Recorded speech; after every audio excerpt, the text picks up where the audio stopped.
बिस्मिल्लाहिर्रहमानिर्रहीम, अस्सलाम वालेकुम। एक्सप्रेस न्यूज़ की स्पेशल ट्रांसमिशन जोश जगा दे जीत की धुन, और जीत की धुन में हम आपको खुशामदीद कहते हैं। आज आराम का दिन है।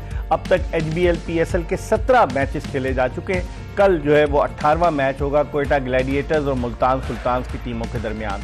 लेकिन आज चूंकि आराम का दिन है तो आज हम बहुत सारी चीज़ें डिस्कस करेंगे। आज हम इस पर भी बात करेंगे जो पाकिस्तान क्रिकेट बोर्ड ने डोमेस्टिक क्रिकेट की इस्लाहात के लिए जो कमेटी बनाई है उस पर बात करेंगे। यूनुस खान तवील अरसे तक डोमेस्टिक क्रिकेट खेलें, खुर्रम मंजूर भी खेल रहे हैं बहुत अरसे से, इनसे बात करेंगे। लेकिन हम बात करेंगे HBL PSL के हवाले से, और HBL PSL जो है वो अब आधी हो चुकी है और आधा टूर्नामेंट अभी बाकी है। आज आराम का दिन है। हम पॉइंट्स टेबल से स्टार्ट करते हैं कि अब जिस तरह से इस्लामाबाद यूनाइटेड की टीम तो अब तक नाकाबिले शिकस्त है, लेकिन दीगर टीमों की क्या पोजीशन है एक नज़र डालते हैं पॉइंट्स टेबल पर। तो पॉइंट्स टेबल की पोजीशन ये है कि इस्लामाबाद यूनाइटेड ने 5 मैच जीतकर 10 पॉइंट्स हासिल किए हैं। लाहौर कलंदर्स के 6, कराची किंग्स के 6, क्वेटा ग्लैडिएटर्स के कल की फतह के बाद 6 पॉइंट्स हैं, और पेशावर ज़ल्मी और मुल्तान सुल्तान नीचे हैं। यूनुस, अगर हम देखें तो 2 टीमें सिर्फ ऐसी हैं, इस्लामाबाद यूनाइटेड और लाहौर कलंदर्स, जिनका नेट रन रेट प्लस में। हालांकि कराची किंग्स की टीम तीसरे नंबर पर है, 6 पॉइंट्स है, लेकिन उसका नेट रन रेट माइनस में। कैसे देखते हैं इस सिचुएशन में? मेरे ख्याल से देखिए, इस्लामाबाद यूनाइटेड, लाहौर कलंदर्स ने ख़ास तौर पे इस्लामाबाद यूनाइटेड की अगर मैं बात करूं तो उन्होंने मेक श्योर किया कि वो अपने स्मूथ कैंपेन को रख सकें, और उन्होंने रखा हुआ है। लाहौर कलंदर फॉर समहाउ अच्छा स्टार्ट लेने के बाद एक आधा मैच में वो नीचे रहे, लेकिन अच्छी बात है कि लास्ट मैच वो जीते हैं। कराची किंग्स भी अगर मैं देखूं तो वो भी थोड़ा सा स्ट्रगल किया उन्होंने, लेकिन कहीं ना कहीं उनके पास पॉइंट मौजूद है। क्वेटा ग्लैडिएटर्स की बात करें तो 5 मैच खेल के इस वक्त, क्योंकि कल का मैच जो जीते हैं और उसको ऐसे नेट रन भी उनका बेहतर हुआ है, और जो कल जो उनका मैच है बड़ा क्रूशल है। अगर वो कहीं उसको फिनिश अच्छा करते हैं तो मेरे ख्याल से बड़े स्ट्रॉन्ग पोजीशन पे इस 6 मैचेस के बाद वो खड़े होंगे। पेशावर ज़ल्मी की बात करूँ, मुल्तान सुल्तान की बात करूँ, स्ट्रगल करते हुए नजर आ रहे हैं, और वो जो बेसिक्स जो उनकी मिस्टेक्स हैं वहीं पे वो रह रहे हैं, तो इस वजह से वो बॉटम जो है ना 2 पे है। आप क्या समझते हैं आज का दिन आराम का जो दिन है तो उसमें टीमें बैठकर अपनी स्ट्रेटेजी प्लान करेंगी? डेफिनेटली खासतौर पे जो 2 बॉटम की टीमें मुल्तान सुल्तान और पेशावर ज़ल्मी, इनके लिए तो बहुत चाहिए, क्योंकि देखिए एक टीम से बाबर आजम खेल रहे हैं, दूसरी टीम से मोहम्मद रिजवान खेल रहे हैं, और मैं मोहम्मद रिजवान की अपनी जो उनकी परफॉर्मेंस की बात करूं, सबसे ज्यादा रन उन्होंने बनाए, सबसे ज्यादा रन किए हुए, तो उनका एक जो बॉक्स है वो तो टिक है। अब उनको टीम का बॉक्स कहाँ टिक है? जी नहीं, उनको एग्जैक्टली यही करना था। बाजू का हम बात है कैप्टन्स की बात कर रहे होते हैं ना, कि जब कैप्टन्स की अपनी परफॉर्मेंस नहीं होती तो वो भी कहीं ना कहीं प्लानिंग में, जो उनकी जो थिंक टैंक होता है, तो वहाँ पे कहीं ना कहीं मसले मसाइल हो रहे होते हैं। तो मेरे ख्याल से यहाँ पे ऐसा नज़र नहीं आ रहा। अगर मैं जो है ना बाबर आजम की बात करूँ तो उनकी फॉर्म को लेके ठीक है, उन्होंने कुछ रन्स किए हुए हैं, लेकिन वहाँ वो स्ट्रगल उनकी टीम ये बाजू का ये भी करती है कि जब कैप्टन का फॉर्म नहीं होता तो वो इफेक्ट करता है, और टेक्निकली तौर पे वो जो है ना वो कॉस्ट होता है बाजू का। और आप कैसे देखते हैं 302 रन हैं अगरचे मोहम्मद रिजवान के, और जिस तरह शुरू में हम पहले भी कई प्रोग्रामों में डिस्कस कर चुके हैं कि शुरू में वो स्लो खेलते हैं, फिर उसके बाद में उन्होंने एक्सेलरेट किया। लेकिन ऐसे रन्स का क्या फ़ायदा जब आपकी टीम 5 मैच हार जाए और आपकी टीम बिल्कुल बॉटम पर हो? तो समझते हैं कि रिजवान की इनिंग्स को, या तो रिजवान ओपनर तो आएंगे ही, वो तो इसमें तो कोई गुंजाइश ही नहीं है कि वो कहीं नीचे चले जाएं, लेकिन ऐसे टीम को कितना फ़ायदा हो रहा है मुल्तान से? देखिए, कहीं ना कहीं ये कह लें कि एक बोलते नहीं है कि बॉल, मुझे ऐसा लगा इनके बॉलर्स ने बहुत डिसअपॉइंट किए इस दफा की बॉलिंग जी, क्योंकि लास्ट ईयर ये जब वेपन के तौर पे, स्पेशली इस्लाम मीर की बात करूंगा, वो best bowler of the tournament बने थे, टॉप विकेट टेकर थे, और वो बड़ा इम्पैक्टफुल 4 ओवर होते थे, उसमें मोमेंटम टूटता था, इनका मोमेंटम बढ़ता था, और सामने वाली टीम की पार्टनरशिप ब्रेक्स होती थी, तो वो चीज सारी मिसिंग है। अब ये नौबत आई कि उसको बैठाया, उसकी जगह फास्ट बॉलर खिलाया। मुझे लग रहा है फैसला करम को डालना चाहिए इनको, ताकि इन लोग का देखें टीम बुरी नहीं है, मगर इनकी बॉलिंग ने काफी डिसअपॉइंट किया है। सही। और रिजवान की परफॉर्मेस की बात करें, देखें वो हाईलाइट इसलिए हो रही है क्योंकि देखें एज ए कैप्टन आप रन कर रहे हो मगर टीम हार रही है। कराची के खिलाफ 100 किए, फिर भी जेम्स विल्स ने 100 करके हरा दिया। तो कहीं ना कहीं थोड़ा सा ना बॉलिंग की वजह से ये कह लें कि अगर आप 200 रन चेस करवा रहे हैं या 236 चेस करवा रहे हैं, 180 चेस करवा रहे हैं, तो बॉलिंग में प्रॉब्लम हो रही है। सही। अच्छा यूनुस, अगर हम बात करें क्वेटा ग्लैडिएटर्स की, Hasibullah Khan wicket keeper batsman Balochistan का, जबरदस्त उसने रन्स किए, उसको खिलाया, मौका नहीं मिल रहा। दानिश अजीज को मौका नहीं मिल रहा। मोहम्मद जीशान अंडर 19 का फास्ट बॉलर है, उसको मौका नहीं मिल रहा। आप समझते हैं कि ये प्लेयर्स जो बेंच पर बैठे हैं, अब तो ऐसी सिचुएशन है कि आधा टूर्नामेंट हो गया है कि अब भी इनको मौके मिल सकते हैं, और अगर मिले तो इनका कॉन्फिडेंस कितना ऊपर होगा? प्लेयर्स को मौके तो मिलने चाहिए, लेकिन प्रॉब्लम तब होती है जब आपकी टीम स्ट्रगल कर रही होती है। और आपको, अगर मैं क्वेटा ग्लैडिएटर्स की बात करूं तो हमने देखा कि वो नंबर 4 पे है इस वक्त जी। तो ठीक है, उनका मैच अभी कम हुआ है, लेकिन वो नंबर 4 एक मैच कम है, बाकी सब टीमें 6-6 मैच, लेकिन और इस्लामाबाद ने 5 खेले जी। लेकिन प्रॉब्लम ये होती है जब आपकी टीम स्ट्रगल कर रही है, अभी प्ले ऑफ आने हैं, तो या तो देखो जैसे इस्लामाबाद यूनाइटेड की हम बात कर लें तो बड़ा इजी है उनके लिए कि दूसरों को मौका दे, कि वो जब वो मौका दे रहे हैं, वो बैटिंग में भी शफलिंग कर रहे हैं, तो आपके पास या तो ये कर लें, आप आए 4-5 मैच अपने जीत जाएं, ताकि अगले के जो 4-5 मैचेस हैं तो आप जो आपकी बेंच स्ट्रेंथ होती है उसको आप यूटिलाइज कर सके और फिर यंगस्टर्स को भी आप मौका दे सकते हैं। तो ये भी एक वजह, क्योंकि देखो फ्रेंचाइज क्रिकेट में हम तो यहाँ बैठ के हमारे लिए बड़ा इजी है, लेकिन ओनर्स पे भी डिपेंड हमारे लिए बड़ा इजी है कि मोहम्मद रिजवान इस तरह खेल रहे हैं, बाबर आजम इस तरह खेल रहे हैं, शादाब खान क्यों नंबर 4 जा रहे हैं, हमारे तो हमारा तो काम ही है, हमारे लिए बड़ा आसान है। लेकिन वो किस प्रेशर्स में, ये प्लेयर किस प्रेशर में, मैनेजमेंट किस प्रेशर में, तो उनके पॉइंट ऑफ व्यू से, क्योंकि हमने भी उस माहौल में जो है ना हम रहे हैं, तो बाज़ औक़ात आपके लिए वो जो हम लफ्ज़ की बात करें, सेक्रीफाइसेस करने पड़ते हैं, तो बहुत सारे सेक्रीफाइसेस का वो एक आ जाता है। बर्फ गिरती है तो बेचारे मुसलमानों पर, बेचारे जो यंगस्टर्स नहीं, तो अब देखिए ये तो आपको पता नहीं, लेकिन नहीं होना चाहिए। हम तो खुद ये बात करें, हमने बार बार बात किया कि आपके जो हमने एक टाइम पे शान मसूद के लिए बात की, फिर जो है ना हैदर अली की बात की कि वो क्यों नीचे खेल, फिर इवन हमने इफ्तिखार अहमद के लिए बात की कि वो क्यों 3-4 ओवर की बैटिंग करने, और फिर होता क्या है, जब आप इस तरह के जो बैटर्स होते हैं, जब उनको आदत पड़ जाए 3-4 ओवर के लिए बैटिंग करें, तो जब इरफान खान नियाजी आते हैं उनको 8-10 ओवर मिलते हैं, तो वो क्योंकि उनका एक पैटर्न बन चुका है। इसी तरह अब्दुल समद की हम बात कर रहे हैं, पिछले मैच में जब वो आए तो कोई 15 ओवर्स रहते थे मेरे ख्याल से, लेकिन वो आते ही आउट हो गए। तो मेरे ख्याल से फिर ये फिर आता है कि यंगस्टर को जब आप या तो मौका नहीं देते क्योंकि टाइम पे, या फिर उसको वो फेज दें जिसपे उनसे आप उनका बेस्ट ले सकें।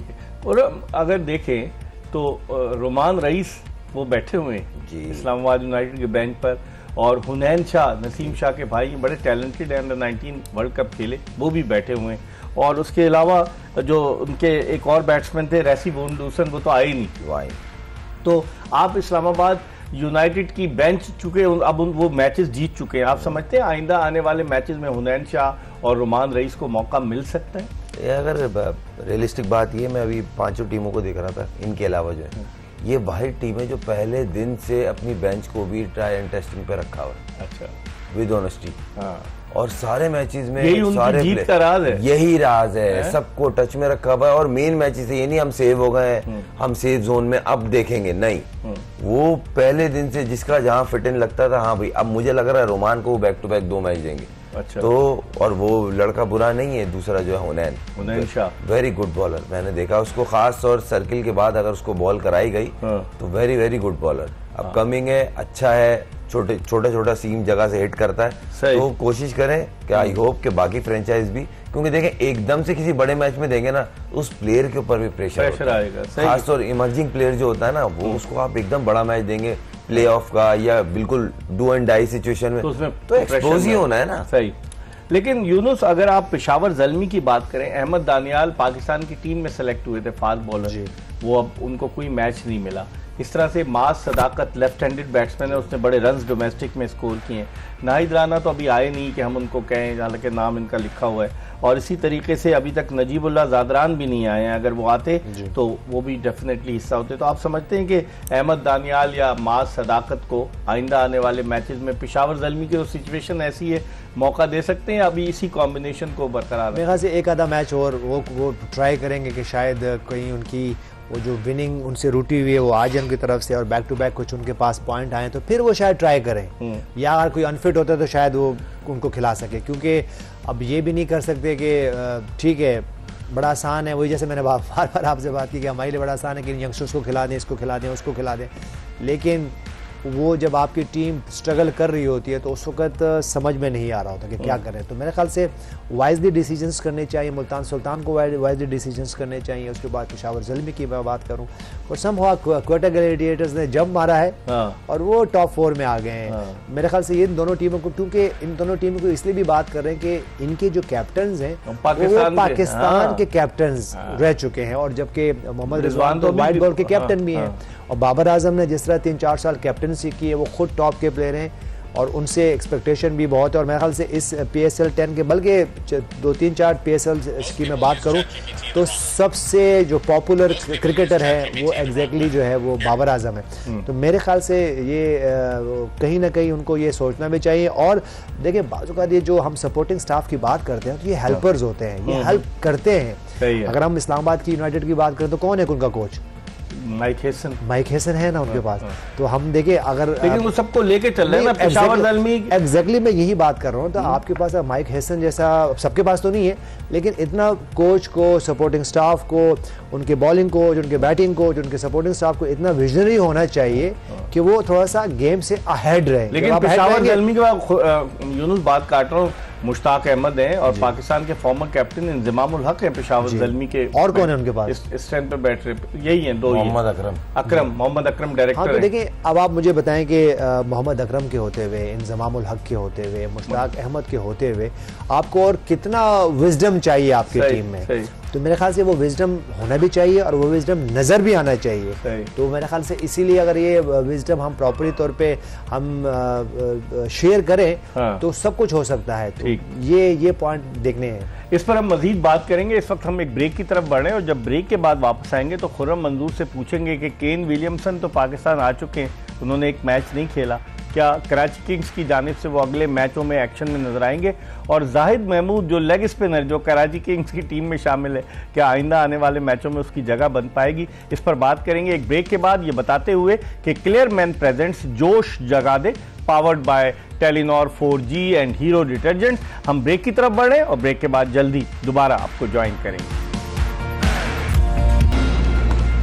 Welcome back after the break. आप देख रहे हैं जोश जगा दे, एक्सप्रेस न्यूज की special transmission. Clear Man presents Josh Jaga De, powered by Telenor 4G and Hero detergents. आज आराम का दिन है, 17 मैचेस हो चुके हैं, कल 18वां मैच खेला जाएगा और हम बात कर रहे हैं पाकिस्तान के साबिक कप्तान यूनुस खान और टेस्ट ओपनर खुर्रम मंजूर से, उन खिलाड़ियों के हवाले से जो टीमों का तो हिस्सा है लेकिन वो अभी तक एक्शन में नजर नहीं आए। केन विलियमसन ने तो पहले ही कह दिया था कि वो 5 मैचों के बाद पाकिस्तान आएंगे, तो वो पाकिस्तान आ चुके हैं लेकिन उन्हें मौका नहीं मिला। और जाहिद महमूद, खुर्रम क्या कहेंगे? कराची किंग्स से आप भी वाबस्ता रहे माजी में, आप समझते हैं केन विलियमसन की जगह बनेगी? केन विलियमसन तो जबरदस्त नहीं, देखें अभी जो 4 प्लेयर खेल रहे हैं ना, उनमें से अब वार्नर किस पे बैठाने पे, एक वाहिद जेम्स विंस था जिसपे क्वेश्चन मार्क था, उसने जिस तरह का परफॉर्म किया है, वार्नर हो गया, विंस हो गया, 2 और कौन रह गए? शेफर्ड है, टिम शेफर्ड और वो टिम साइफर्ड, हाँ टिम साइफर्ड और वो मोहम्मद नबी ने जिस तरह, नहीं देखिए नबी ने जिस तरह बॉलिंग की है और बैटिंग में जिस तरह आगे वो परफॉर्म कर रहे हैं, तो खुशदिल और इनका रहना लाजमी है। तो फिर इसकी वजह से मुझे नहीं लगता कि जायद को चांस मिलेगा। और विलियमसन अगर खेलेगा तो आपको साइफर्ड को बैठाना पड़ेगा। साइफर्ड तो मार रहा है तो वो खेल नहीं सकता, नहीं वो उसके अलावा कुछ दिख नहीं रहा। कप्तान वार्नर तो नहीं बैठेगा, वो जब ओपनर से 4 नंबर आने को नहीं तैयार, हमारे पाकिस्तान टेस्ट टीम के कैप्टन को खिला रहा है 4 नंबर, तो वो अपना नंबर कैसे, अब वो अपने आप को कैसे बिठाएगा? यूनुस 4 खिलाड़ी सवाल है भाई। ये तो देखें, आपको जब इस तरह की लीग होगी तो आपको कंप्रोमाइज तो करने पड़ते हैं, तो बाज़ औक़ात आप ये कंप्रोमाइज, जबकि हम ये बात कर रहे थे कि जब वो केन विलियमसन आएंगे तो कैसे वो बाहर बैठेंगे, तो हमने कि क्यों नहीं बैठ सकते भाई, ये तो जब आपकी कॉम्बिनेशन में प्रॉब्लम होगा तो। लेकिन मुझे जाहिद महमूद का ना खेलने का बहुत ज़्यादा अफसोस है, क्योंकि देखिए जब लेग स्पिनर आपके पास वैसे ही लेग स्पिनर सर्किट में नहीं है, एक यासिर शाह थे वो अब कहीं नजर नहीं आते, उसामा मीर हैं, उनको हमने नहीं खिलाया टाइम पे, तो आज वो बिल्कुल उनकी परफॉर्मेंस नहीं हो रही।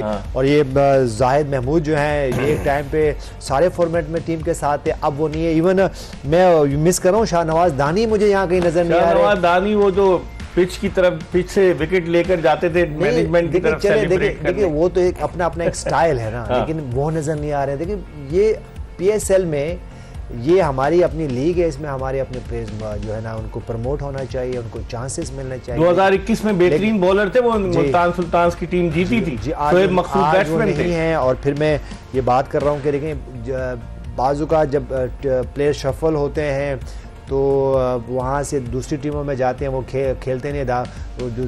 बहुत से ऐसे प्लेयर हैं जो कि हमें नज़र नहीं, इवन वो पाकिस्तान की टीम में है और वो बेंच पे बैठे हुए हैं। तो देखिए ये आपको कहीं ना कहीं ये पॉइंट एड्रेस करना है। ये पीसीबी हो गई, पीएसएल की मैनेजमेंट होगी, वो कहीं ना कहीं ये इस पे स्ट्रॉन्ग डिसीजन लेके जो आपके जो करंट प्लेयर्स हैं वो तो जरूर खेलें यार। चले ठीक है, मैं समझता हूँ कि मैं अगर एक प्लेयर टेस्ट क्रिकेट खेल रहे हैं या चलो वनडे क्रिकेट खेल रहे हैं, वो T20 में ना हो तो चलो फिर भी कोई समझ में आता है। लेकिन आपके टीम के करंट T20 के प्लेयर जो नेशनल टीम से खेल रहे हैं और वो लाहौर से बाहर बैठे हुए हैं, कराची की टीम से बाहर बैठे हुए हैं, मुल्तान सुल्तान से बाहर बैठे हैं, पेशावर ज़ल्मी से बाहर, तो ये समझ में नहीं आता, ये जस्टिफिकेशन बनती नहीं है। सही। मेरे ख्याल से एटलीस्ट ये जरूर होना चाहिए कि ऐसे प्लेयर जो करंट टीम में हैं उनको प्रॉपर चांस मिले, और फिर मैं कह रहा हूँ प्रॉपर चांस मिले। ये नहीं हो कि जो हमारा ओपनर है वो पिछले मैच में वो 7 और 8 नंबर आए हैं। तो हसन नवाज की मैं बात कर रहा हूँ। अब ऐसे नहीं करो, या तो हम ये देख रहे हैं कि वो ओपनर आ रहे हैं या फिर बिल्कुल ही नीचे, जबकि उसने एक आधा मैच में बड़ी अच्छी इनिंग खेली, उसने जस्टिफाई किया अपने स्किल को, जाके सिंगल डबल फहीम अशरफ के साथ उनकी बड़ी अच्छी इनिंग हुई। तो मेरे ख्याल से ये हमें ये प्रॉपर इन यंगस्टर को चांस देना है, क्योंकि डोमेस्टिक में तो चले ये खेल भी रहोगे, परफॉर्म भी कर रहे हो, लेकिन जब आप पीएसएल जैसी लीग खेलते हो, आईपीएल जैसे लीग खेलते हो, बिग बैश जैसी लीग खेलते हो, तो आप बहुत ज्यादा हाईलाइट होते हो और आपकी स्किल नजर आती है, आपकी परफॉर्मेंसेस नजर आती है और आप स्टार बनते हो। तो मेरे ख्याल से ये जो हमारे यंग प्लेयर्स हैं जो जिनमें स्पार्क है, जो पाकिस्तान नेशनल टीम को सर्व कर सकते हैं, उनको एटलीस्ट ऐसे लीग्स में जरूर मौका मिलना चाहिए। खुर्रम, मोहम्मद अखलाक को क्यों नहीं खिला रहा लाहौर कलंदर्स? आप पहले भी उनका केस प्लीड कर चुके हैं, 1-2 के केसेस आपने प्लीड किए, शायद आपकी बात सुन ली गई, उनको खिलाया गया, लेकिन प्लीज स्ट्रांगली प्लीड करें ताकि वो भी खेलें। देखें इनको ओपनर की प्रॉब्लम हो रही है और वो ओपनर है नेशनल T20 में, उसने 2 मैच सिंगल हैंड लाहौर को अपनी कप्तानी में जिताया है, ओपनर जाकर 80 रन की इनिंग खेल के। आपके पास एक बैट्समैन प्रॉपर ओपनर मौजूद है, आप एक इमर्जिंग लड़का खिला रहे हैं और उसके 4 मैच हो गए, वो एक ही गलती करता है, एक शॉट मारेगा, नईम की बात नईम, और अगली गेंद पे आउट हो जाएगा। लेकिन शायद इमर्जिंग एक खिलाना जरूरी है, तो आप फास्ट बॉलर खिला लेना, बैठा तो है आपके पास। वो अजब खिलाया तो था उसको, मोहम्मद अजब। तो भाई उस गरीब की गलती हो गई, वो बाबर आजम के आगे फंस गया, वो पिटाई, और उसी ओवर में उसने बाबर आजम ने 17-18 ले लिए। वो बॉलर बुरा नहीं लगा मुझे, थोड़ा दिमाग से काम ले, सर्किल के बाद लिया है ना, आपने भी सर्किल में लगा दिया, आइए सर पिटिए। तो लेकिन उनका कोच रसल डोमिंगो जो है वो बांग्लादेश की भी कोचिंग कर चुका है, वो आईपीएल में भी एक टीम के साथ रहा है, वो अब आया है क्योंकि डैरन गप्स ने मना कर दिया। तो आप समझते नहीं कि उसने भी तो मिलके साथ स्ट्रेटेजी तो प्लान की होगी शाहीन आफरीदी के साथ होगी, मगर शाहीन काफी डोमिनेटिंग है और दादा उसने जो उसको लगता है वो करता है। अच्छा, वो बैटिंग में भी ऊपर आ जाता है, उस सिकंदर को जिस तरह मुस्तकिल वो 7वें 8वें पे भेज रहा है, क्या दिमाग में है, क्या सोचा हुआ है, समझ नहीं आता। यूँ सिकंदर रजा की कौन सा नंबर बनता है आपकी नजर में? आप बताइए। एक बार में ये तो वही वाली बात होगी, फिर एक जो है ना ब्रेक आ जाएगी हमारी। नहीं, आप बताएं। चले देखिए आखिरी मैच की अगर हम बात करें तो ये वो जो फॉर्मूला था उनका लेट भिजवाना वो वर्क कर गया। चले ये लीग्स में चलता है और आई होप कि ये उनके लिए ये जो डिसीजन है कि सिकंदर आप डक कर रहे हैं, हम सवाल कर रहे हैं, नहीं कर रहे। देखिए आप कितनी बात कर सकते हो, आप देखो हर दिन हम आएंगे, आप हमसे क्वेश्चन करते हैं ये लो स्कोरिंग गेम्स क्यों हो रहे हैं, शादाब खान नंबर 4 क्यों जा रहे हैं, मोहम्मद रिजवान जो है वो कब ओपनर छोड़ेंगे और वो कब नहीं वो कब तेज खेलना शुरू करेंगे, और कितना बोले, अब तो मेरे ख्याल से 17, 18, 19, 20 दिन हो गए, तो अब रह कितने दिन गए, लेकिन फिर भी लोग आपकी ज़बानी सुनना चाहते हैं, सच्ची बात है। बादल सर में ये देखिए सीरियस नोट पे बात करते हैं, देखिए हमने पहले भी कहा हुआ है कि देखिए हमें किसी से पर्सनल तो कोई वेंडेटा नहीं है, पाकिस्तान की बेहतरी के लिए ना, क्रिकेट की बेहतरी की, पाकिस्तान की बेहतरी की बात नहीं कर रहा हूँ, क्रिकेट की। देखिए आप देखिए पॉइंट समझे, इस वक्त के जो करंट क्रिकेटर है हमारे स्टार्स कौन कौन से हैं आप मुझे बताएं जी। बाबर है, रिजवान है, उसके बाद शाहीन शाह अफरीदी, उसके बाद रऊफ है, यही सब है, ठीक है, फखर जमान है। तो आप मुझे बताएं हमारे यंगस्टर किसको फॉलो करेंगे अभी? इन्हीं लोगों को करेंगे। अच्छा,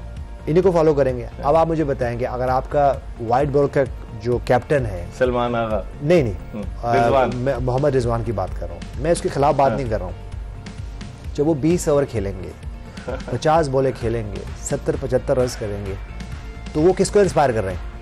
सही। और यही सऊद शकील के साथ नहीं, वो किसको इंस्पायर कर रहे हैं? यंगस्टर्स, जो यंगस्टर बैठा हुआ है। तो वो क्या करेगा?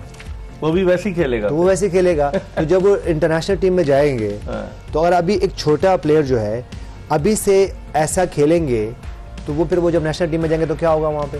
सही। ऐसा हो सकता है? नहीं हो सकता ना। अगर शाहिन शाह अफरीदी आएंगे और वो अपनी बॉल वैसे नहीं करेंगे या कोई भी एक्ट करेंगे, तो जो यंगस्टर बैठा हुआ है वो उन्हीं को फॉलो करेंगे ना। सही। तो मेरे ख्याल से देखिए, अगर हमारा प्लेयर बनने में हमने किसको देखा? ग्रेट ज़हीर अब्बास को, जावेद मियादाद को, इमरान खान को, उसके बाद विव रिचर्ड को, ब्रायन लारा को, ठीक है। और मैं एज अ फास्ट बॉलर की बात करूं तो मैं आप गिन सकते हैं उंगलियों पे बड़े बड़े फास्ट बॉलर, सिर्फ पाकिस्तान के नहीं, इंटरनेशनल। तो हम इनसे इंस्पायर हुए, हमने कोशिश किया कि अगर जावेद भाई पैडल स्वीप खेलते हैं, रिवर्स स्वीप खेलते हैं, तो हम खेले, हमने उनसे सीखना शुरू किया ना, तो हम उनसे इंस्पायर हुए। तो देखिए, ये प्लेयर को भी बाबर आजम हो गए, मोहम्मद रिजवान हो गए, फखर जमान हो गए, इवन फखर को भी ऐसी बैटिंग करनी है कि वो इंस्पायर कर सके। वो ये नहीं कि वो बस वो स्क्वायर लेग और मिड विकेट की तरफ खेले, बल्कि वो ऑफ स्टंप की तरफ भी खेले। वो इसको इंस्पायर करे अपनी फिटनेस से, अपनी फील्डिंग से, अपने हर एक्ट से, क्योंकि वो जो यंगस्टर बैठ के टीवी पे आपको देख रहा है, वो आपसे इंस्पायर हो रहा है। तो आपने कुछ इस तरह की क्रिकेट खेलनी है कि वो इंस्पायर हो, और ये जो क्रिकेट इतनी पॉपुलर है पाकिस्तान में और इस खित्ते में, और पॉपुलर करें ना उसको, यंगस्टर्स को। ठीक है, इस पर हम मजीद बात करेंगे। हम एक ब्रेक ले रहे हैं, लेकिन ब्रेक से जब वापस आएंगे तो खुर्रम मंजूर से पूछेंगे कि हारिस रऊफ की बॉलिंग को क्या हो गया। हारिस रऊफ का मैं आज देख रहा था कि 231 रन उन्होंने दिए हैं, और उनका जो इकॉनमी रेट है वो तकरीबन 10 रन पर ओवर का। तो इतनी बड़ी लीग खेल रहे हैं, पाकिस्तान के बॉलर हैं जिन्होंने ऑस्ट्रेलिया में अच्छा परफॉर्म किया, आखिर क्या वजह है, इस पर हम बात करेंगे। एक ब्रेक के बाद कहीं जाएगा नहीं, ये बताते हुए कि क्लियरमैन presents Josh Jaga De, powered by Telenor 4G and Hero detergents. Break के बाद यूनुस खान और खुर्रम मंजूर के साथ दोबारा आपको ज्वाइन करेंगे। ब्रेक के बाद एक मरतबा फिर पाकिस्तान के former test captain Younis Khan और टेस्ट ओपनर खुर्रम मंजूर के साथ शो में आपको खुशामदीद कहते हैं। आज आराम का दिन है, कल HBL PSL के दूसरे मरहले का दोबारा आगाज होगा, क्योंकि 34 में से 17 मैचेस खेले जा चुके हैं। अब 17 मैचेस फाइनल समेत बाकी रह गए। हम खुर्रम मंजूर से गुफ्तगू के सिलसिले का आगाज करते हैं। खुर्रम, कैसे देखते हैं हारिस रऊफ? उनसे बड़ी एक्सपेक्टेशंस थी, लाहौर कलंदर्स के प्लेयर्स डेवलपमेंट प्रोग्राम से सामने आए, ट्रायल देने गए और फिर कामयाबी की मनाजिल तय करते हुए पाकिस्तान के लिए खेले, लेकिन इस PSL में वो थोड़े बुझे बुझे नजर नहीं आ रहे आप? नहीं, देखें, थोड़े दिनों के बाद ना आपको लोग रीड करना शुरू हो जाते हैं, क्योंकि आज ना टेक्नोलॉजी बहुत आगे जा चुकी है। एनालिस्ट बैठे हैं, आप पे काम होता है बैट्समैन बॉलर पे, कब पिटता है, कब आउट करता है, इसका वेपन क्या है, कौन सा बैट्समैन किस एरिया में फंसता है। तो कहीं ना कहीं थोड़ा एक्सपोज हो रहे हैं, इनको वैरायटी लानी पड़ेगी। खास तौर बैक ऑफ दी हैंड वाली इनकी नहीं है, निकल बॉल ये नहीं करते, ये कटर करते हैं, वो भी अब कम कर दिए। मुझे ऐसा लगा है किसी ने इनको बोला है कि तेज बॉलिंग करो, और यॉर्कर इनकी नजर नहीं आ, यॉर्कर मिसिंग है, नकल बॉल मिसिंग है, slow one short pitch missing है। तो वो चीजें लानी पड़ेंगी, क्योंकि अब आप लीग्स तकरीबन खेल रहे हैं और हर जगह आपको लोग वर्क कर रहे हैं उस पर। आपको पता अमेरिका में इन्होंने 1 ओवर में 5 छक्के खाए टिम डेविड से। अच्छा, जो ऑस्ट्रेलिया, फिर बांग्लादेश में इन्होंने 5 छक्के खाए इफ्तिखार अहमद से। अच्छा, बांग्लादेश प्रीमियर लीग में? जी, हमारे इफ्तिखार जबरदस्त प्लेयर हैं, उन्होंने इनके ऊपर नजला निकाल दिया और वो ठीक ठाक पिटाई की थी। तो ये इनको चाहिए। देखिए, पेस है, बहुत अच्छी बात है, मगर आप उस पेस पे अगर 60 रन दे रहे हैं, 50 रन दे रहे हैं और हर मैच में अगर एक सीरीज, ये पिछले अगर 4 साल के इनका निकाल के देख लेना बॉलिंग का, ये स्ट्रगलिंग फेज में रहे, कभी भी अच्छी बॉलिंग। देखें, वो एक सीरीज है, मैं 4 साल की बात कर रहा हूँ। जो आप बोल रहे हैं ना, ऑस्ट्रेलिया में इन्होंने 3 मैच में अच्छे किए, उससे पहले ये ड्रॉप की कंडीशन में आ गए थे, जो इन्होंने वापस आए और बड़े एग्रेशन से बॉलिंग की, तो फिर वो वापसी वो भूख खत्म हो गई, मैं परमानेंट हो गया। तो क्रिकेट मिल रही है, लोड ज्यादा है, लीग्स पाकिस्तान टीम से ड्रॉप नहीं हो रहे, तो परफॉर्मेंस पे इफेक्ट आ रहा है। भाई, खाना कौन खाता है? खाली पेट वाला खाता है ना। बिल्कुल बिल्कुल। अच्छा यूनुस, अगर हम बात करें बॉलर्स की, जी। तो आप देखेंगे फास्ट बॉलर्स काफी डोमिनेट करते हुए नजर आए। हसन अली की 13 विकेटें हैं, 12 विकेटें जो है वो जेसन होल्डर की है। अगर आप नजर डालें अब्बास आफरीदी की 10 विकेटें हैं, अलजारी जोसेफ की 10 विकेटें, यानी कि 4 जो टॉप 5 में से 4 जो है वो फास्ट बॉलर है। फिर शादाब खान की 9 विकेटें। तो आप रीजन क्या समझते हैं फास्ट बॉलर्स की डोमिनेंस की अब तक जो मैचेस हुए उनमें? देखिए, मैं अगर हसन अली की बात करूं, जेसन होल्डर की बात करूं, अब्बास अफरीदी की बात करूं, अलजारी जोसेफ की बात, तो ये क्वालिटी बॉलर्स हैं। ऐसा नहीं है कि देखें ये कोई हसन अली काफ़ी अरसे से इंटरनेशनल क्रिकेट खेल चुके हैं, 2017 से खेल रहे हैं। अच्छा, इनमें अगर मैं जेसन होल्डर की बात करूं तो वो बहुत ज़्यादा एक्सपीरियंस है। अच्छा, अगर जेसन होल्डर की हम बात करें, वो वाहिद बॉलर हैं जो कि कहीं अब्बास अफरीदी को भी आप कह सकते हैं कि वो मिडिल में फेज में जरूर बॉल करते हैं। तो मिडिल फेज में बाज़-औक़ात विकेट लेना इतना आसान नहीं होता। अगर मैं हसन अली की बात करूं तो उनका वो जो वेपन है वो आके आउट स्विंग करते हैं, बड़ा अच्छा क्रीज को यूज़ करते हैं, और वो जो है ना उनका वो क्विक आर्म एक्शन है, उनका रनअप भी बहुत ज़बरदस्त है, तो वो तो समझ में आता है। लेकिन अगर मैं जेसन होल्डर की बात करूं, इवन अब्बास अफरीदी की मैं बात करूं, तो वो भी क्योंकि वो मिडल्स में आते हैं तो उनको वहाँ विकेट मिलना मुश्किल होता है। और मैं अलजारी जोसेफ की बात करूं तो वो भी पेस है, वो भी नया बॉल करते हैं। और लेकिन ये 2 ऐसे बॉलर हैं जो कि टेस्ट क्रिकेट भी काफी खेल चुके हैं, तो ये अपने एक्सपीरियंस है। तो कहीं ना कहीं आपको जो एक्सपीरियंस होता है ना, वो कहीं ना कहीं काम आता है। और जहां तक शादाब खान की बात है तो वो भी 5 मैचेस में 9 विकेटें जो है ना उन्होंने हासिल की हुई हैं।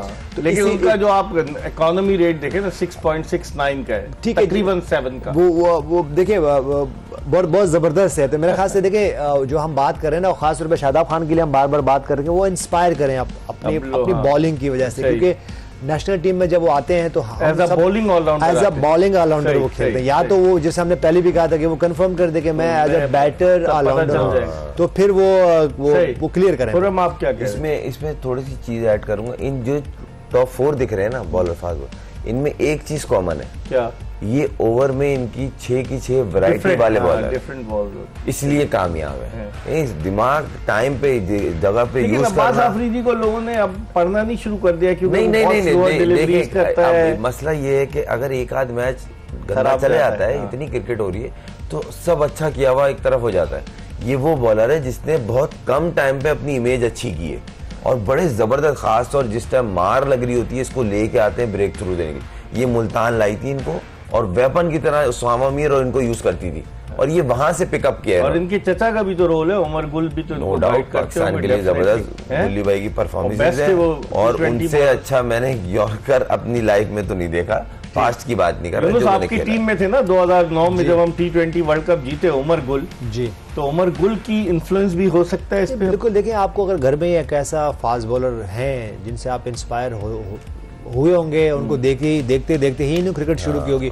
लेकिन अगर मैं अब्बास अफरीदी की बात करूं तो मेरे ख्याल से बहुत ज़्यादा वो जो कह सकते हैं ना कि बहुत ज़्यादा वो ट्राई आउट करते हैं कि मैं बैक ऑफ जो है ना back of hand slow one कर सकूं। या तो देखिए, हमने पहले भी यहाँ मेंशन किया है कि या तो वो जो है ना आपका आई लाइन से थोड़ा ऊपर आएगा तो आपको मुश्किल डालेगा, अगर आप फ्लैट आएगा आई लाइन से नीचे आएगा तो वो उन्होंने स्ट्रगल किया। अगर उनकी मैं जो है ना एवरेज की इकोनॉमी की बात करूं तो काफी एक्सपेंसिव रहे, लेकिन चलो अच्छी बात है कि उनको एज अ यंगस्टर उनको विकेट्स मिली है। लेकिन वो लर्न करें बहुत ज्यादा, जब आप वैरायटीज भी करते हो तो आप फिर जल्दी रिडार में आते हो। तो मेरे ख्याल से जो बेसिक्स हैं, यॉर्कर्स हैं, फास्ट बॉलर्स हैं, स्लो फास्ट जो है ना कटर्स हैं, आपको ये नहीं करना कि 5-6 जो है ना वैरायटीज आपने यूज करनी है।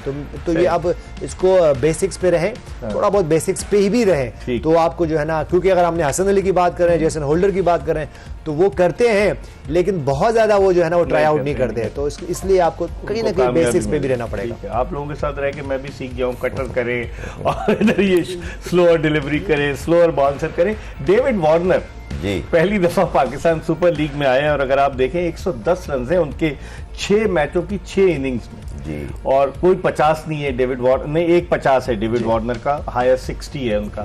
तो आप देखें कि डेविड वार्नर को लेकर आई है कराची किंग्स और उनको कप्तान भी बनाया, लेकिन एज अ कैप्टन भी और एज अ प्लेयर भी वो डिलीवर अब तक नहीं कर पाए।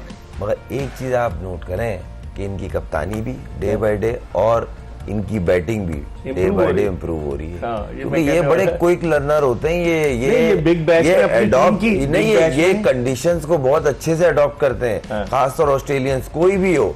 आप देखें वो अपने आप को बोलते हैं हमें परफॉर्म देना है, और किस तरह देना है ये हमने उस कंडीशन में किस तरह उसको यूज करना है कंडीशंस को। वो बॉलर हो, बैट्समैन हो, उनके नंबर हो वेपन के तौर पे, इवन फील्ड में हॉट स्पॉट पे स्पेशली ये खुद जाते हैं। आपने देखा होगा मिड ऑफ से मिड ऑफ वार्नर एंड जान मार कर रहे रहा थे, था, जान मार रहे थे। डीप मिड ऑफ से डीप मिड ऑफ और रन करके जा रहा था, जबकि कैप्टन है शॉर्ट कवर पे खड़ा होता है कैप्टन अमूमन, क्योंकि बॉलर से बात करनी है। सही। सोचिए उनकी अप्रोच का लेवल क्या है। तो इसका मतलब है वो जो एतमाद किया उन पर कराची के नहीं लिए, वो अच्छा चाहते किया, और हैं कहीं ना कहीं मुझे ऐसा लग रहा है ये ऐसे प्लेयर हैं जिस तरह ये आ रहे हैं, अब कुछ- बैट पे इनके कभी बॉल भी आ ये रहे कुछ हैं। कर सकते ये हैं। कराची के लिए ठीक ठाक अभी एफर्ट कर रहे हैं, और ठीक। मुझे लगता है कि आगे आने वाले मैचों में ये बाकी टीमों को टफ टाइम चले देंगे। खुर्रम मंजूर प्रिडिक्ट कर रहे हैं, यूनुस से पूछूंगा ब्रेक के बाद जब आप बताऊंगा इनकी प्रिडिक्शन 100% दुरुस्त साबित होती है, और बहुत से लोग अब इनसे राब्ता करने की कोशिश भी करेंगे। लेकिन हम एक ब्रेक ले रहे हैं, प्रोग्राम का आखिरी ब्रेक है, और ब्रेक के बाद दोबारा यूनुस खान और खुर्रम मंजूर के साथ आपकी खिदमत में हाजिर होंगे, ये बताते हुए कि clear Man presents Josh Jaga De, powered by Telenor 4G and Hero detergents. Break के बाद दोबारा आपको ज्वाइन करेंगे। प्रोग्राम जोश जगा दे जीत की धुन के आखिरी ब्रेक के बाद एक मरतबा फिर आपको खुशामदीद कहते हैं, ये बताते हुए कि clear Man presents Josh Jaga De, powered by Telenor 4G and Hero detergents. और हम बात कर रहे हैं, चूंकि आज आराम का दिन है, अब तक जो मैचेस हुए उनमें खिलाड़ियों की कारकर्दगी के हवाले से हम बात कर रहे हैं, हमने पॉइंट्स टेबल के हवाले से बात की, हमने कराची किंग्स के कप्तान डेविड वार्नर के हवाले से बात की, जिनके बारे में खुर्रम मंजूर की प्रेडिक्शन है कि ये आइंदा आने वाले मैचों में कुछ न कुछ जरूर करेंगे। लेकिन अब बात करते हैं जो टॉप रन गेटर्स हैं, अगर उनके हवाले से हम देखें, इस फहरिस्त पर नजर डालें तो 302 रन के साथ मोहम्मद रिजवान जो है सरे फहरिस्त है, उनका स्ट्राइक रेट 150 का है। लेकिन साहबजादा फरहान जिन्होंने इब्तिदाई मैचेस में बड़ी अच्छी परफॉर्मेंस दी थी, लेकिन थोड़ा सा बाद में डाउन हुए, उनके 236 रन हैं 5 मैचेस में, और उनका स्ट्राइक रेट जो है वो रिजवान से ज्यादा 166 का। जेम्स विंस का स्ट्राइक रेट 157, फखर जमान 157, और उस्मान खान 212 रन बना चुके हैं। उस्मान खान चाहे इनका बैटिंग स्टाइल अनऑर्थोडॉक्स क्यों ना हो, लेकिन इन्होंने रन स्कोर किए। यूनुस कैसे देखते हैं बल्कि इस टॉप 5 बैटिंग गेटर्स में जो टॉप बैटिंग गेटर जो है ना, इसमें एक अच्छी बात है कि देखें 1 2 3 4 जो है ना हमारे अपने बैटर्स हैं, तो ये एक अच्छा साइन है। सिवाय जेम्स विंस के। ठीक है, चले मोहम्मद रिजवान जो है वो इंटरनेशनल प्लेयर रेगुलर खेलते हैं, साहबजादा फरहान भी इसी तरह है, फखर जमान भी हैं, उस्मान खान भी हैं।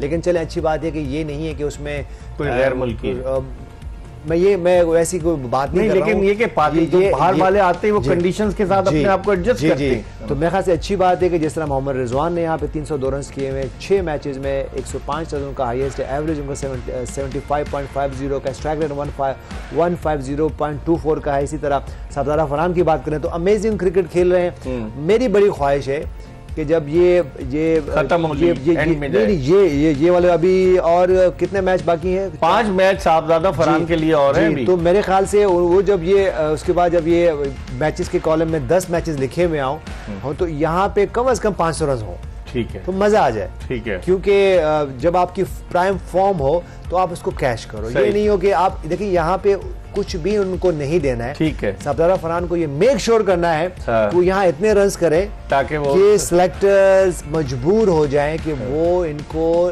टीम में रखें, और ऐसा कोई चांस दें जो हम बार बार बात कर रहे हैं। ऐसा नहीं कि 1-2 मैच के बाद 9 मैच खिलाए वो जो है ना वो ओपनिंग करें और उनको अपने स्टाइल से खेलने दिया जाए ताकि वो उनका बेस्ट हमें नजर आ सके। उसके बाद जेम्स विंस की हम बात करें तो उन्होंने काफी रन्स किए। फखर जमान की अच्छी बात है कि उनके रन्स हैं। उस्मान खान के लिए बड़ी खुशी हो रही है कि ये अप एंड डाउन थे, लेकिन यहाँ पे उन्होंने आगे 212। खुर्रम, आप एज अ बैट्समैन कैसे देखते हैं साहबजादा फरहान जिस तरह से उन्होंने शुरू किया रावलपिंडी में रन्स की? लास्ट ईयर तो आपको पता है, इससे पहले उस्मान खान ने भी जबरदस्त किस्म के रन्स किए थे, लेकिन अब इस दफा आप समझते हैं कि 500 पे पहुंच जाएंगे बैट्समैन? अभी मैचेस काफी बाकी हैं। मुझे थोड़ा सा मुश्किल लग रहा है। क्यों? पूरा टूर्नामेंट रैप अप हो ना तो बहुत ही अच्छी फॉर्म किसी की रही एंड तो 500-550। इसकी रीजन है, इसकी रीजन ये जिस तरह का आप स्क्वायर रिएक्ट कर रहा है, बिकते हैं, फास्ट बॉलर को सपोर्ट कर रही है, और स्पेशली 6-8 ओवर बॉल खेलना मुसीबत है, एक्सपोज हो, बड़े बड़े नाम एक्सपोज हो रहे हैं। तो इस वो लास्ट ईयर वाली पिचे 250 पे 250 हो रहे थे, और ऐसी थ्रू द लाइन आप आके शॉट्स खेल लेते, मतलब कमाल क्रिकेट हो रही थी। शीशा पिच थी, शीशा कह ले, हाँ बिल्कुल सही लफ्ज़ इस्तेमाल किया, शीशा पिच थी। मगर इकबाल भाई इस दफा बिल्कुल चेंज है सिनेरियो, और टोनी हेमिंग्स को सलाम करें फिर। नहीं, वो उसने बेसिकली उसको जिस पर्पस लिए लाए थे आप, वही काम वो चीज दिख रही है। ये तो उसको हेड ऑफ बनता है भाई, कि आपने अपना काम ऑनेस्टी से किया, वो रिजल्ट दिख रहा है। मगर अब अगर रन्स की बात कर रहे हैं ना, 500 550, जो पूरा टूर्नामेंट रैप अप होगा ना, तो टॉप रन गेटर, लेकिन जिस तरह की पिचेस आप कह रहे हैं कि टॉप रन गेटर, फिर कैसे 500 तक? लास्ट ईयर वाली होती है 600 पे खत्म हो, जो टॉप रन गेटर होगा।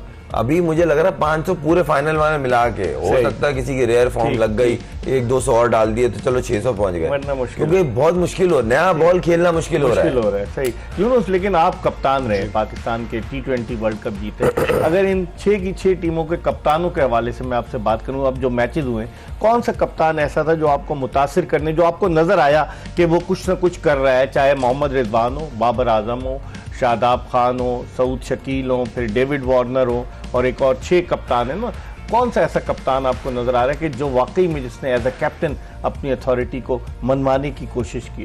देखिए, जो आप फ्रेंचाइज क्रिकेट खेलते हो तो उसमें अथॉरिटी की तो बात ही नहीं है ना। आपके पास देखिए इसमें सबसे इम्पोर्टेंट ये है कि आपके पास टीम अच्छी पिक हो जाए। शाहीन शाह अफरीदी को भूल गया, वो भी कप्तान है। आपकी टीम अच्छी पिक हो जाए। इस वक्त तो अगर हम बात करें तो इस फेज़ में इस्लामाबाद यूनाइटेड बहुत टॉप पे है, उन्होंने ज़बरदस्त परफॉर्मेंस की हुई है।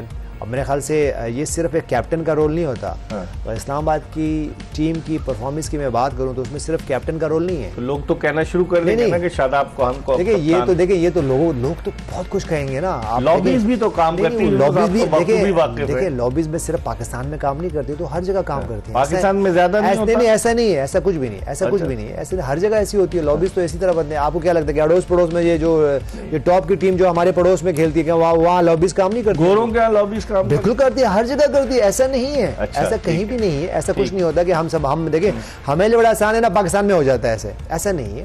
देखिए, आपको इस वक्त इस्लामाबाद यूनाइटेड की बात करें तो उनका कोच, मैं बाहर फिर आपसे पूछता हूं कि कोच कौन है जी? माइक हैसन है, और उसका क्या है बैकग्राउंड? अब आपको अंदर की बात बताऊं, उसको ये कोशिश कर रहे हैं कि वो उसको पाकिस्तान टीम का हेड कोच बना दिया जाए। गैर आपका नाम भी आया कोच की हैसियत से, चल रहा है। अब आप जिस तरह से एक्सप्लेन कर रहे हैं, तो मेरा तजुर्बा 30 साल का यही कह रहा है कि यूनुस खान का नाम भी चल रहा है, और लोगों के नाम भी हैं 2-3, लेकिन ये कि कोई गैर मुल्की आने को तैयार नहीं है, अपने लोकल देसी पे जाएंगे। तो आप समझते हैं कि देसी कोच ज्यादा बेहतर साबित होगा? तो देखिए, कोई भी कोच आ जाए, देखिए आपको बहुत ज़रूरी है, चाहे वो फॉरेनर कोच हो, पाकिस्तानी कोच हो, उसकी विजडम बहुत ज़रूरी है, और उसको न्यूट्रल होना बहुत ज़रूरी है। हम बाज़ुकात यहाँ बैठ के तो बड़ा इजी बोल देते हैं कि यार देखें, ये जो हमारे अपने कोचेज़ होते हैं ये लॉबीज़ बनाते हैं, या ऐसा नहीं है भाई। मैंने तो बहुत सारे और बाहर के कोचेज़ भी देखे हैं, वो भी लॉबीज़ बनाते हैं। मैंने तो 17-18 साल पाकिस्तान के लिए क्रिकेट खेली है, तो ऐसा नहीं था कि सिर्फ हम ये बात करेंगे ये जो लोकल क्रिकेटर्स होते हैं या कोचेज होते हैं वो आपको लॉबीज करते हैं। हमने तो देखा कि बाकी भी जो फॉरेनर कोचेज आते हैं वो भी बाजू का लॉबी। मेरे हिसाब से आपके पास कोई ऐसा कोच आए, चाहे वो आपका लोकल कोच हो चाहे वो फॉरेनर, उसकी एज ऐसी हो और उसने खुद क्रिकेट भी अच्छी खासी खेली हुई हो, उसको और उसको पता भी हो कि उसको कोई अनसिक्योरिटी ना हो कि मैं तो जी सिर्फ फर्स्ट क्लास का प्लेयर रहा हूँ। मैं ये बिल्कुल भी नहीं कह रहा हूँ कि फर्स्ट क्लास का जो क्रिकेटर हो तो अच्छा कोच नहीं होता, या जो इंटरनेशनल कोच जो बहुत सारी क्रिकेट खेला होता है जो क्रिकेटर, वो अच्छा या बुरा कोच हो सकता है। ऐसा नहीं है, वो अच्छा भी हो सकता है, और वो उसको बाज़-औक़ात अपनी कोई प्रायोरिटी सेट हुई होती है, उसके मुताबिक वो डिलीवर नहीं कर पाता। तो मेरे ख्याल से आपके पास कोई ऐसा कोच होना चाहिए कि जो कि बहुत ज़्यादा वाइज हो, उनको पता हो कि मॉडर्न एरा में क्या फिटनेस है, क्या टेक्निक है, क्या प्लेयर्स होना चाहिए, क्या आपकी बॉडी लैंग्वेज होनी चाहिए, क्या आपकी थिंकिंग, क्या आपकी टैक्टिस होने चाहिए। हमने देखे हैं ऐसे बड़े कोचेस जो कि सब बॉक्सेस टिक करते थे, और अच्छे कोच भी थे, अच्छे खुद कैप्टन भी रहे, फिर प्लेयर भी रहे, और अच्छे इस पर हम ये कि ऐसा लंबा टॉपिक है, इस पर हम मजीद बात करेंगे, लेकिन ये बताते हुए कि आज चूंकि आराम का दिन था और कल क्वेटा ग्लैडिएटर्स का मुकाबला मुल्तान सुल्तान से है। गद्दाफी स्टेडियम लाहौर में। कल आपकी खिदमत में दोबारा रात 11 बजे हाजिर होंगे। मिर्ज़ा इकबाल बेग, यूनुस खान, खुर्रम मंजूर और एक्सप्रेस न्यूज़ की पूरी प्रोडक्शन टीम को इजाज़त दीजिए, ये बताते हुए कि clear Man presents Josh Jaga De, powered by Telenor 4G and Hero detergents. इंशाल्लाह कल आपसे दोबारा मुलाकात होगी।